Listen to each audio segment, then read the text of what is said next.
আজকে চিকেনটাকে একটু অন্যভাবে রান্না করেছি।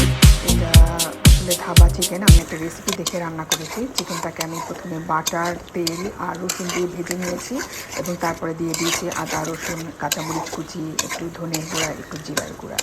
আর এভাবে দিয়ে বেশ অনেকটা সময় নাড়াচাড়া করে আমি টক দই দিয়ে দিয়েছি এবং টক দই দেওয়ার পর চিকেনটাকে আমি নাড়তেই থাকবো, কারণ এটাতে আমি কোনো পানি ইউজ করব না। এবং খুব ঘন করে পাউডার মিল্ক গুলে দিয়ে দিয়েছি।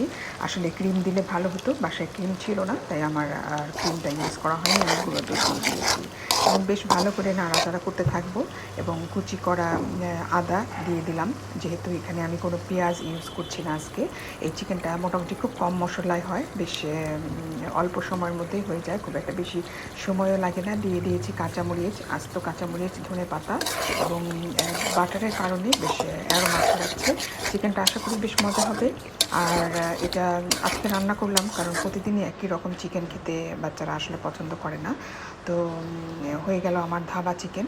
আশা করি খেতেও ভালো লাগবে, দেখতে কিন্তু খুবই ইয়াম্মি হয়েছে।